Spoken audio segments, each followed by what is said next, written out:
For me, when it comes to electric guitar, tone is paramount. And I personally don't like to take shortcuts. I like to do it right. I try to get the best, most pure, highest quality, highest fidelity tone that I'm able to.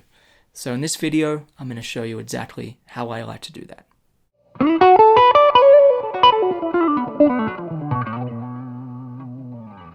If you'd like to download a full list of the gear that I use, including mics, cameras, pickups, pedals, amps, guitars, then you can do so using the link below. You just put in your email address and you'll be sent a PDF with all that information, including the reasons why I choose to use specific pieces of equipment.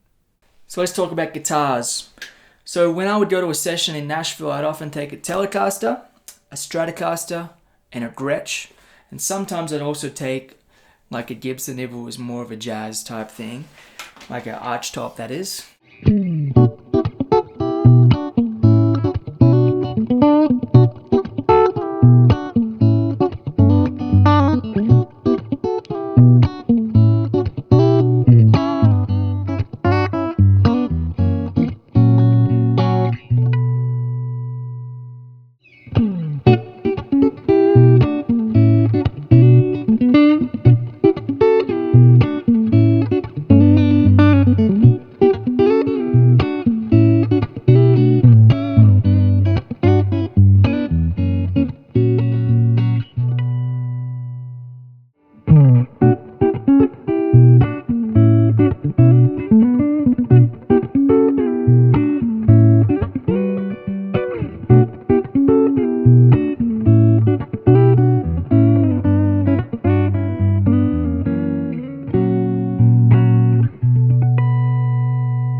So my go-to guitars in those categories include this Strat, which I got in 2014.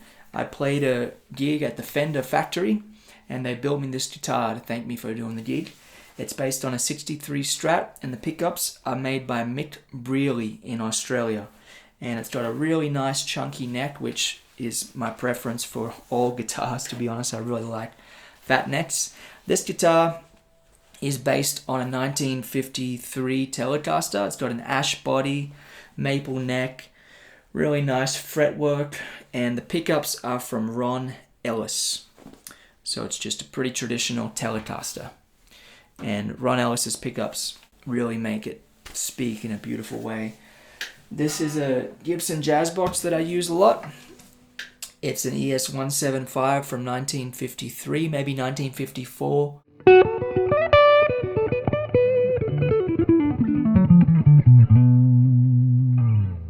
Now I got this guitar around 2016 or so. It's a Gretsch White Falcon Jr. So it's like a White Falcon but shrunk down. And it's got a center block. It's a really great recording guitar. And I also use it on the road a lot. This is a really cool vintage Gretsch. It's from 1959. It's a country club and it has these stereo pickups which feature 3-pole pieces on the bass strings and 3-pole pieces on the treble strings. I have recorded a few songs with this guitar and it's really got a special sound. So obviously the particular guitar you choose to use is going to have the biggest impact on the tone you get. So selecting the right instrument for the right part for the right song is key. In an ideal world, I would love to just play one guitar. To be honest, I don't like having 10 choices, but I haven't yet come to that place. If you've made it this far in the video, leave me a comment that says quality, because that's what we're all shooting for here, is to create something of a high quality. Let's talk about amps. Now in this example, I'm using a Fender Deluxe Reverb, and as you'll see, it's here in my control room of the studio, and I have the speaker cabinet out there in a different room. So this is my little speaker cabinet. It's actually a Fender Pro Junior amplifier, but I blew up the amp because I put the wrong tubes in it. It was my mistake. I accidentally put a preamp tube in the power tube socket when I was changing out a speaker. Long story, don't ever do that. But works great for a speaker cabinet. I pulled all the guts out of the amp. I'll show you back there. It's empty. It just has a Celestion in it. And it's a Celestion G10 Vintage. That's what I'm currently using to record with. And the mics here are a Royal 121 and an SM57. and I put the Royer pretty much on the dead center of the speaker and the 57 off to the side just a little bit. The further you move to the side, the warmer or darker the sound's going to be, and the closer you are to the middle, the brighter. And since the Royer is a darker mic, I put the Royer in the center to capture the brightness, and I put the SM57 toward the edge so it gets a little bit of the warmer color. Now the Royer and the 57 are placed at the same distance from the speaker, and that eliminates phase issues. If one speaker is further than the other, then the sound will get to that speaker slower than the other, and so you'll get a phase issue where your waveforms won't go up at the same time. They'll kind of, one will go up and then the other one will follow it, and it'll result in some frequency cancellations and just an overall strangeness to the sound. So if you align the microphones so they're the same distance from the speaker, you won't get those phase issues. If you'd like to learn more about recording, do check out my acoustic guitar recording course at invisibletechnique.com. I've had rave reviews from that program. It's very in-depth and it's very specific. And if you're the kind of person that appreciates the nuance in really high-quality acoustic guitar recordings, then you're going to love this course. And this amp's running at a medium volume. It's not super loud, but it's also not super quiet. It's cranked a bit, so I get a really nice, rich tone. Fortunately, we live in a place where the only people that would hear it are not actually people. They're the pronghorn antelope that were hanging out outside yesterday.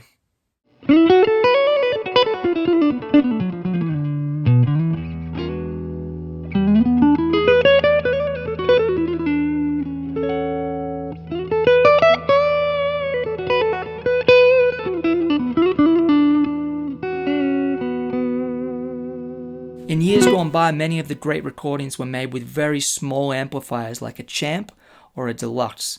And what that allowed the engineers to do was mic the amplifiers and crank the microphone preamplifier quite a bit.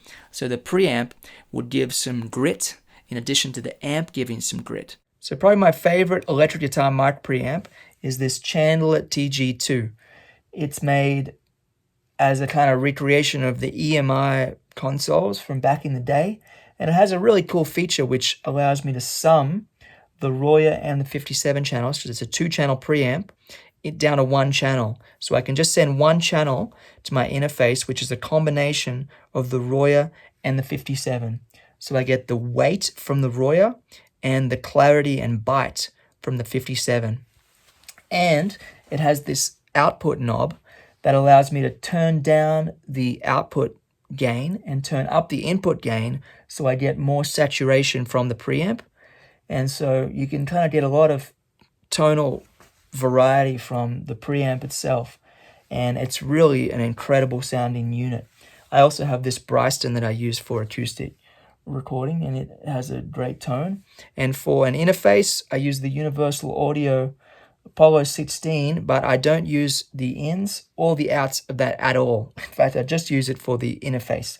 I use my Burl Bomber here for my A to D, so that's my analog to digital converter, and I think it's the best sounding converter on the market. It sounds the most like analog tape to my ears, and it's a massive, massive difference to the Universal Audio converters. And for my D to A, I use a Dangerous Audio Source. I'd be interested to know if you can pinpoint the moment that you fell in love with the sound of an electric guitar. Let me know in the comments if you can think of that moment. I think for me, it was hearing Eric Clapton's Layla, the Derek and the Dominoes version. A close second would be hearing Santana and his early recordings like Europa. And third for me would be Stevie Ray Vaughan, hearing his live set at the El Macambo. Such a great performance, such great energy and great sound. I find it a little disappointing that so many players these days are using amp modelers, fake amps, and that kind of thing, when I think it's really quite a simple thing to capture an electric guitar sound, not at a really loud volume, at a modest volume, with really great tone and the kind of depth and fidelity that you just can't get from amp modelers, to my ears at least.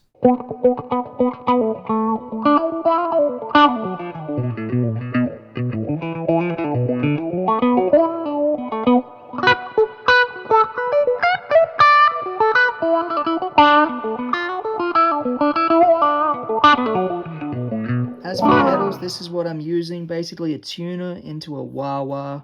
The Nobel's ODR Mini, which I run at 18 volts. Great sounding pedal. My drive is either on 0 or the most it'll ever be is a quarter, but even that's too much. So it's usually just on a fraction here, depending on how much grit I want for the song. And then this looper, I just use that live and sometimes when I'm doing live streams.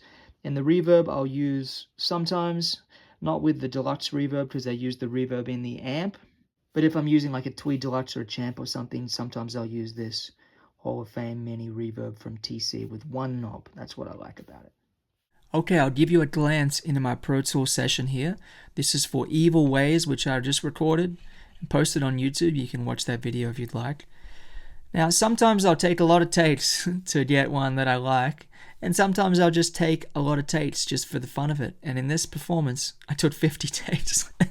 I just sat there for a couple hours, set my timer, and just played it over and over again. Was trying stuff, having a good old time.